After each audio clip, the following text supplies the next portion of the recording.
Good morning, everyone. Happy Sunday, and welcome to Bret's Table.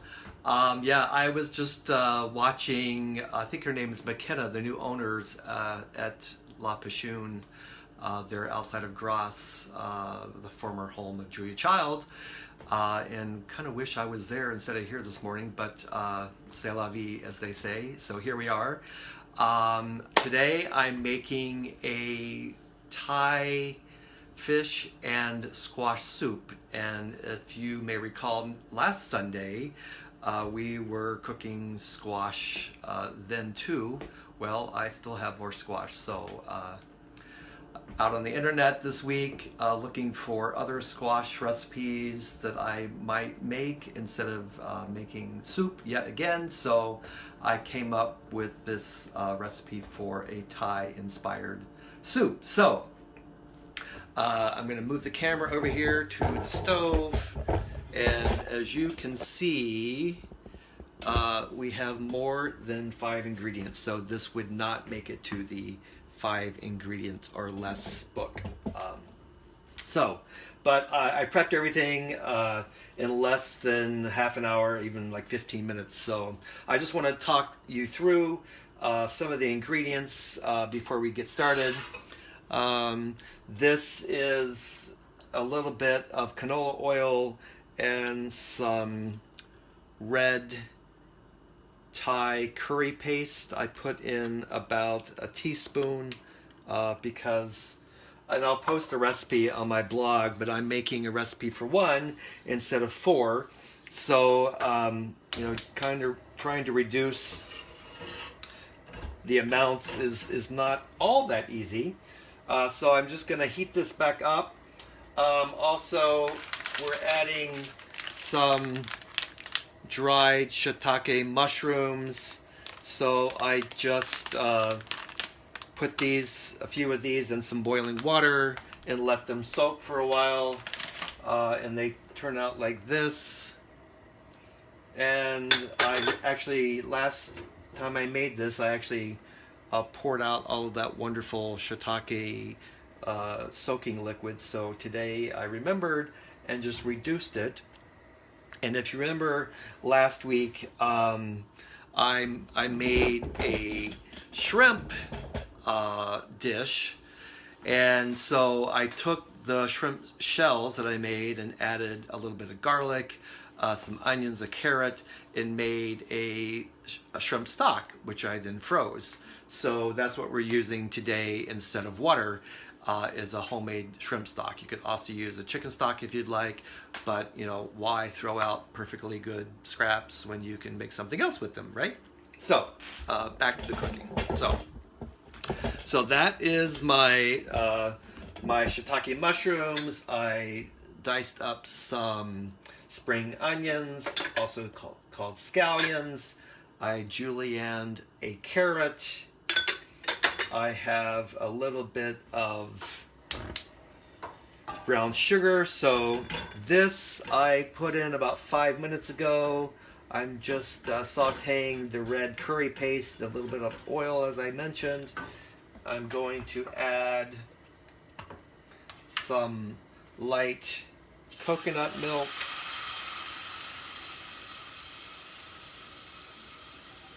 To that, I'm going to add my reduced mushroom juice and my shrimp stock that I made. Just going to stir that around to get any of the brown bits off the bottom of the pot. And now I'm going to add a little bit of soy sauce, maybe like a teaspoon or so. And I'm going to add a little bit of fish sauce.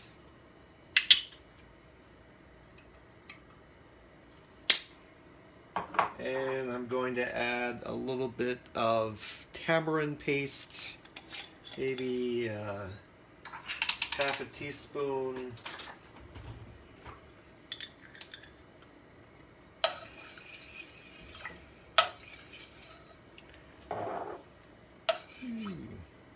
Just get that off the spoon. And now I'm going to add my carrots, my mushrooms, a little bit of jalapeno, a part of a scallion, I mean not a scallion, a shallot, part of a bell pepper, some garlic that I sliced, a little bit of brown sugar. Here are my scallions. And then, since my squash is already cooked, I'm going to wait on that. I've got some beautiful red grouper that I cut up into like 1-inch dice. I have part of a Persian cucumber that I'll add at the end. And after this is all cooked, I'll put some spinach in a bowl and pour this sauce over it. So, whoops.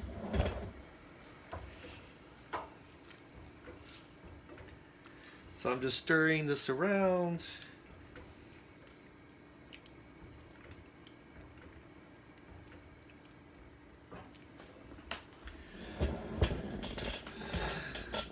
Now, all of this takes about 20 minutes to cook in order to cook the carrots and the bell pepper so that they're, you know, not raw. You know, they'll become al dente. So this broth is gonna take about 20 minutes to cook. So I don't know that you want to sit here and watch this cook for 20 minutes, but trust me, it takes about that long. Hi, Peter from Venice. So after 20 minutes, or after 15 to 20 minutes, I'll check to see if the carrots are done. Then I will add the squash that has been pre-cooked, and then I'll add the grouper because the grouper only takes about 5 minutes to cook. And I will also add the cucumbers right at the end because I don't want them to be mushy. So I'm turning this down because it's boiling away, and I don't want it to boil away because I want to keep the broth. So that's all there is to making a delicious, healthy soup. As some of you may know, I have been on Weight Watchers, which is now called WW because it's more than just about what we eat; it's about how we live. That's their philosophy. And so I'm back on that bandwagon to try to lose the 10 pounds that I've gained since COVID started. So this is a recipe that works with that philosophy, because the only quote unquote point that you would have would be a little bit of canola oil. Everything else is 0 points. So I'm trying to do more healthy cooking, more healthy eating. For one, I know that I make a lot of desserts and candies and cookies and ice cream, which I actually have some roasted persimmon ice cream in the refrigerator as we speak, and we'll be freezing that off later today. But you know, I don't sit and eat a half a gallon of ice cream. I'm fortunate that I have friends that also enjoy my cooking, so I give a lot of it away. Also, yes, I could also add some grated ginger to this, and I might do that the next time. So thanks, Donnie, for that. I actually have some ginger in the refrigerator that I could have used, but I stopped at like 20 ingredients. So again, I'm turning this down a little more. So also I wanted to let you know that Give to the Max starts today. I just posted something on my Facebook banner. Give to the Max. I am a member of the Twin Cities Gay Men's Chorus, and we would love to have you support us during our Give to the Max campaign, or there's a lot of other nonprofits out there, arts organizations that could use some money sent their way, so I'd appreciate anything that you can do. So that's all we have today. I will post a picture of the soup when it gets done, but I don't think everybody wants to sit here and watch soup cook or this broth cook for 20 minutes. It'd be like watching paint dry. So I appreciate all of you tuning in today, and I'm just looking to see if anybody has any questions while we're sitting here watching this. I am really close to the camera today, so because I wanted everyone to see what was happening on the stove. So yeah, what are we saying here? Bring them on the camera. You'd be surprised what bring who on the camera. So thank you all. I'm gonna just zoom in here. I'm gonna look. Here we go. Here's the soup cooking. Someone asked, what other kinds of fish could you use? That is a really good question, because the fish that I wanted to use originally was going to be a red snapper. But when I got to Coastal Seafoods earlier this week, they didn't have any red snapper, so I got a piece of red grouper instead. And I've already made this once this week. So I bought 12 ounces and had them take the skin off and divide it into 2 5-ounce portions, which I froze one portion. And then as I was cutting it up into my cubes here, realized, oh, there's bones in this. There's bones in fish. So I got my trusty tweezers out and took the bones out. So you could also, any firm whitefish would do. I think halibut would be delicious.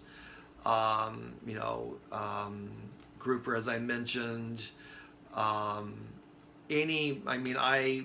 propose that any fish that you do purchase, that it's sustainable, that it is not endangered, because we need to protect our oceans and protect the food that we rely on. So ask your the person behind the counter, your fishmonger, how fresh is this fish? How was it caught? Is it endangered? I'm a proponent of wild caught salmon as opposed to farm raised salmon. I try to only eat salmon when it's in season. The same with all the foods that I cook and that I enjoy.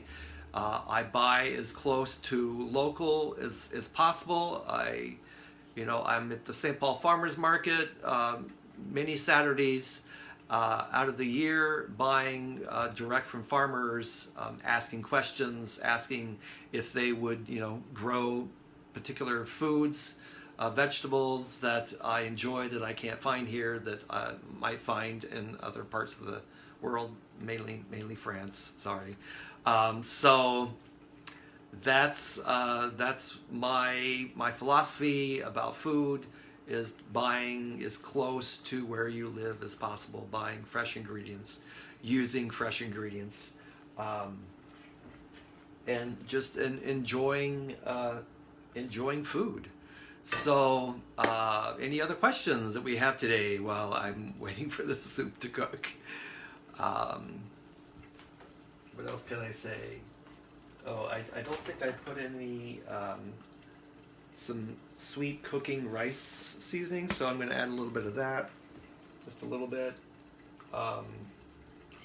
Also, the first time I made this, I ended up adding a little bit of lime juice, fresh lime juice, because that often goes with Asian-inspired soups, but definitely could leave out the lime juice today because it was way too sour with all of the other quote-unquote sour ingredients in the soup.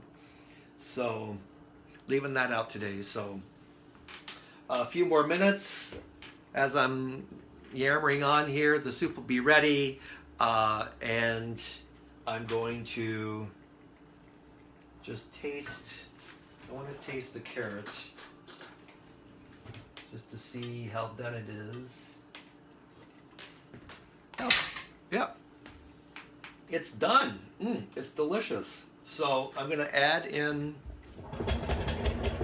that's where I need a camera person, my cooked squash. I'm going to add in my fish. And yes, this says I'm cooking for one person, but that's a lot of food. So I guess I'll be eating seconds today. And while this is cooking, I'm just gonna go get a bowl and show you how I will dish this up. So I'll be right back.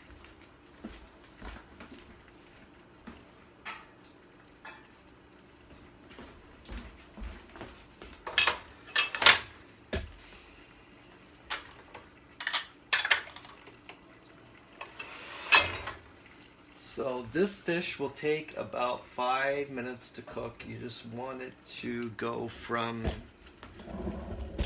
translucent here to opaque. Doesn't take very long at all. I did leave the fish out of the refrigerator for about half an hour so that it could come up to room temperature. So you're not putting something that's really cold into something really hot, because it just would take longer to cook.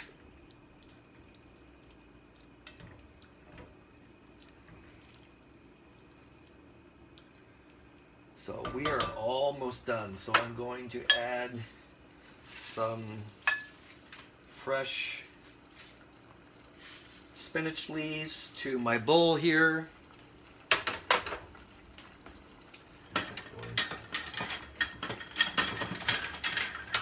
Got my ladle ready to go.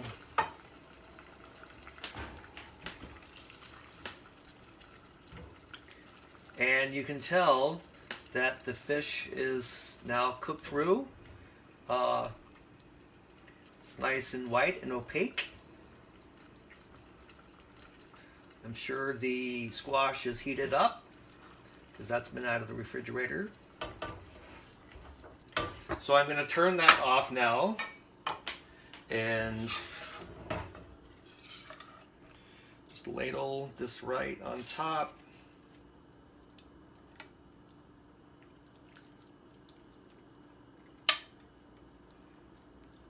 And the sauce will, or the liquid will wilt the spinach. And there is my lunch today.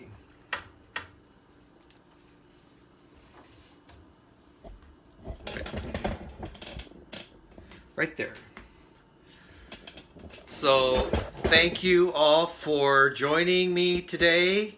Everyone have a great Sunday, and stay safe, stay well. We'll get through this if we all do our part. So thank you again for watching, and everyone have a great Saturday. We'll see you hopefully next Sunday, God willing. So take care. Bye now.